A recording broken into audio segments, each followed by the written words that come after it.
Hey there, everybody. This is Carrie Hamblen, the CEO and president of the Las Cruces Green Chamber of Commerce. And boy, we are in Zoom chat mode here at the Green Chamber. And the Zoom chats are ways that we use to uplift our member businesses and organizations. And today I have with us somebody I've gotten to see a couple times already in the last couple of weeks, Michelle Adames, who is the CEO of Jardin de los Niños. Michelle, it's so lovely to see you. How are you doing? I'm doing great. It's so great to see you today. It's been good to see you all week. It feels It like. has. It has. Yeah. We've been out and about doing some fun things, and I'm so glad to be able to talk to you because we'd spoken a couple weeks ago about doing a Zoom chat because you've got your Champions for Children Gala, and this serves a multiple of reasons, and we'll get to that in just a minute. But I do want you, if you could, to give viewers kind of a background, a summary of just a lot of the work that you do at Jardin de los Niños, and especially your expansion up in Hatch Yeah, that we were able to celebrate absolutely. with you in January. So tell us about Jardin. Yeah, so Jardin de los Niños has been serving the Las Cruces community for about 28 years now. And we reside on the Community of Hope campus. And we serve children from the ages of 6 weeks to 10 years in our early childhood education program. So we have infants, toddlers, mobile infants. We have early pre-K and pre-K. And then we serve the K through 5 kiddos who are the older siblings, and we pick them up after school and bring them over in an after school program. And then in the summer, it turns into a summer program. So we have them the entire time that they're off from school. And that's the children's services side. On the family services side, we provide wraparound family services, case management, mentoring. We have our Flourishing Families parent mentoring program, and we're getting ready to launch our 4th cohort here in Las Cruces. Wow. And we will be launching our first cohort in Hatch. We have our pediatric clinic that's on site where we offer medical, dental, vision screenings and all the preventative care if you must. And then we have our anti-hunger and wellness program. So that includes our food baskets that we send home on the weekend and during the holidays when we're closed. We have our chef who's on site and makes meals, breakfast, lunch, and afternoon snacks, and he's got some amazing recipes. And then we provide transportation. And we have, let me think, we have our mental health, behavioral health services. So we have clinicians that go into the classroom and provide behavioral health services to the children. And then we have our direct therapy services on site in the play therapy room. And we just launched our Hatch expansion. And so we have been in Hatch since January, providing all of our family services components. So all of the wraparound services, connecting our families to other partners through referrals. And we're actually already in the process of getting our families in the system so we can provide mental health services because there is a huge, huge need out in the Hatch community. We are serving about 30 families already out in the Hatch. In Hatch? Wow. That's what I wanted to ask you is that, because of the expansion and just the number of services, talking with some of your other colleagues there on the campus for these Zoom chats, is that we don't really think about the layering of needs that, once your safety and security is gone, just how all of these other needs just kind of compound. And especially for preventative health care and dental, which will go by the wayside if you don't have a house, and if you don't have a place to live, and mental health services for sure. Hygiene may also go. Mhm. And then when you're talking about a family unit, there's really just a number of things that you have to address. And so the fact that you're addressing all of those different issues, it may seem kind of overdoing it to some people, but I think we have to remember that once you lose a shelter over your head, a roof over your head, all of these things that we take for granted start expanding and they just really get like blown out of proportion to the point where it gets to where it's suffocating to try and Absolutely. adjust. Yeah, and in Hatch, what we're finding is that, because it's such a rural community and we know that there's not very many providers out there, So everyone tends to be on a wait list, which we know that could take a year before they get seen for that preventative care. And so for some of the families coming to Las Cruces to receive mental health services, well, if you're experiencing a crisis and you're trying to drive to Las Cruces, well, we know that that's not the best, formula for them. And so taking the services out to the community is definitely going to be so much more impactful. And the other piece is that many of our families in Hatch they're going to qualify under the near homeless because we have multiple families living in a home. So multi-generational homes, we have many families sharing space. And so we're finding that we're impacting, even though we have one family that's on our caseload, there really is 3 or 4 families within that family unit that we're serving. And so the big push for us right now is just making sure that we can connect all of our community partners, that we have so many great relationships here in Las Cruces, but connecting them to the families in Hatch. And so one of the things that has been really great for us is our location, because it lends itself for us to be able to have resource fairs. Just on Friday, we launched the Vamos Niños with our partners at Engage and the Success Partnership. So we had a really good turnout. So many of our families that were already, serving showed up and are super excited about the services, and just seeing so many people out in Hatch giving that support. So it's going to be a really great partnership for us to really bring the community partners out and then to provide that direct service. Well, this is the thing that I think, and I'm sure it's with other communities across the country, because nonprofits are very resourceful. They get that they have to work together, but I love how our nonprofit community all works together. We all have the same end goal, is to help the community, the people that live here, and the roads that we take there might be a little different, but we all know that the end game is there. And I love the partnership that you've got with Engage, and that you've got with your agencies on the campus with, El Caldito, with Casa de Peregrinos, with Mesilla Valley Community of Hope, with the Amador Health Center. Yep.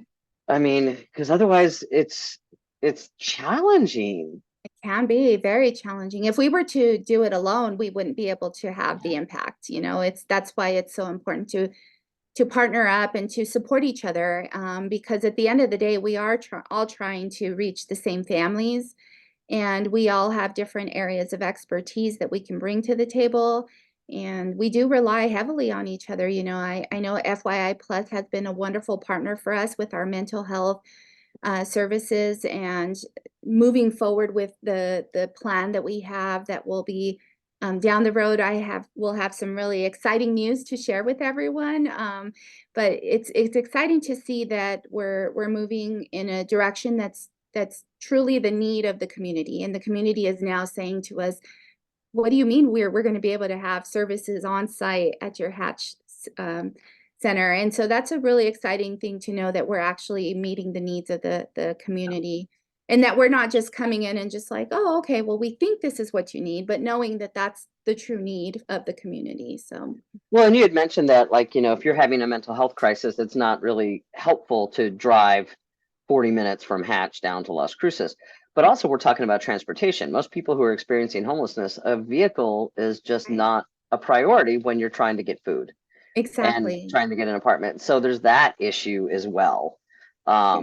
And so I'm really grateful that you're doing that, and that it makes me sad though that there's a need, Uh-huh. and anyway that there's a need, but I'm glad that you're able to do that. Well, one of the things that you do that helps you provide services to the kiddos that you've got there, and the beautiful little faces that you've got Mhm. running around, is your Champions for Children Gala, which is going to be taking place next Saturday, the 27th of April, at the New Mexico Farm and Ranch Heritage Museum. So tell us about this Champions for Children's Gala.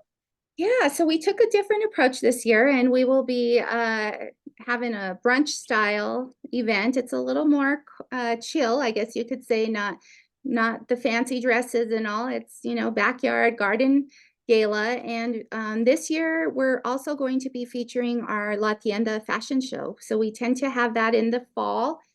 We decided to bring it into our gala, where we'll have models that'll be showcasing some of the clothing items and different items that you can purchase at La Tienda. but Mhm. also just really hoping that the community sees it as an opportunity to donate to our thrift store and understanding what that donation means. Mhm. So with our La Tienda thrift store, one of the things that we always like to remind everyone about is that the store has shifted a little over the years. And one of the things that we want to help the community to understand is when you donate to La Tienda, not only are you impacting Jardin, but you're impacting the whole community through our voucher program. And so when people are looking to refer clients to La Tienda to get a voucher, what it does for the community is that it allows a mom or a dad to look for clothing items that they can use for an interview.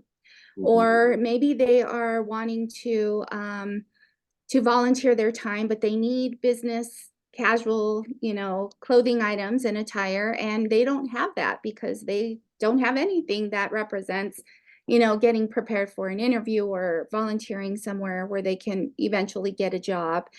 And so the wonderful ladies at La Tienda will help the individual to find an outfit, to consider what it is that they're trying, if they're trying to attend an event. We want everyone to feel good about attending some kind of event. And so these vouchers really do support Hardeen's parents, but it also supports other community partners. And we have so many community partners who refer their clients over to us.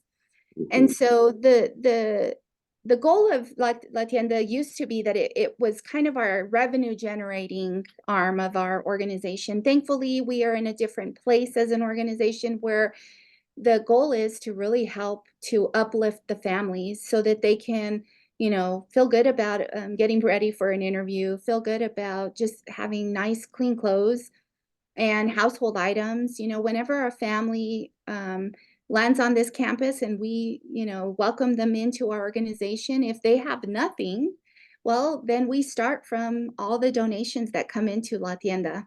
So if they need, household items, if they need, sheets, bed sheets, if they need a comforter, well, everything that's donated that we would normally sell, we'll turn around and we'll give it to our families, and that's through the voucher program, right? And so this is why we're highlighting our fashion show, La Tienda Fashion Show, is to really bring awareness.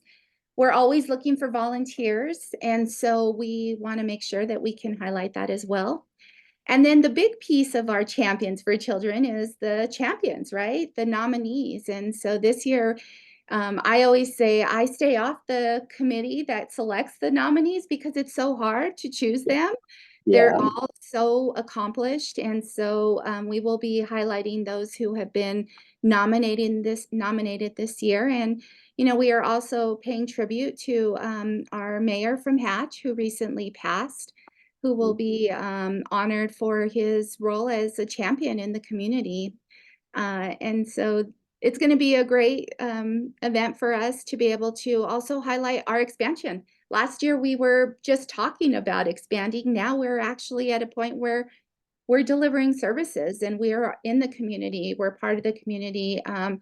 I've hired 2 staff members who are already kind of overseeing the center. We have a case manager who is from Hatch, who is the one Mhm. opening the Good. center Yeah. and working with the community. And then we have another staff member who is a community health worker who is going out into the community and supporting the team. So we're moving right along. Yeah. It's Yeah. exciting. The big thing is that we will be pushing for support for transportation within our Hatch site. So the biggest thing for us is that this 2024 gala is helping us to provide that transportation that's very much needed to support the Hatch community, as Yeah. well as our Las Cruces community, as a lot of our staff will be going back and forth and Mhm. bringing our staff that we're hiring in Hatch to train at our Las Cruces site, and that transportation is really going to be essential to help us to grow the Hatch community services. Well, you've certainly got your plate really full, and I know that it's like you're happy that the it's kind of bittersweet, right? Because you're happy that the plate is full because you've got all this going on, but then that means that there's an immense need. Absolutely. And so, I think the partnerships that you're doing and just this opportunity to celebrate those and uplift those folks, because I know that those champions for children, most of those folks don't want the recognition. They just do it because they know it's a good thing to do. Absolutely. And so sometimes it's nice to be able to say thank you publicly for everything that they do. So Yes. I think that's going to be fantastic. So if you'd like to buy tickets to go to the Champions for Children Gala that is taking place on Saturday, April 27th from noon to 4 o'clock at the New Mexico Farm and Ranch Heritage Museum, you can either go on the link above or link below. And if you'd like to sponsor, if you are a local business and you believe in this agency and want to be able to help them, you can go ahead and go there as well to the website and become a sponsor of the event. You have up until about Tuesday, maybe Wednesday, Maybe. but you should call Michelle if you want to go, if you want to push it past that, because there's a lot of organizing that goes into an event like that, and you want to make sure that you get everything taken care of before the actual day, because that always makes for a more exciting event. Yeah, and before we finish, I wanted to acknowledge our Lotus Spring sponsor. That's our big sponsors. So we want to give thanks to Mecca Therapies, who is one of our Lotus Spring sponsor, and to FYI Plus, who is our other Lotus Spring sponsor. So Those are good folks, good agencies that are helping make changes in the community as well. So, Michelle, it's always so wonderful to talk and hear more about everything that you're doing at Jardin de Los Niños, and thanks to you and your amazing staff for continuing to do that. We wish you the best of luck at the Champions for Children Gala. But remember, if you'd like to do that, look at the link above or below, and you can go ahead and buy your tickets and or go ahead and be a table sponsor, and of course learn more about Jardin de los Niños. And if you're a member of the Green Chamber and would like to do a Zoom chat with me, go ahead and get into my DMs, and we'll go ahead and we'll schedule that up so that we can help uplift all the great things that you're doing as well. Michelle Adames, girl, best of luck to you. I know I will see you soon. yep. And as always, thank you for all the work that you're doing. Yes, thank you. Thank you for all your support. Mhm.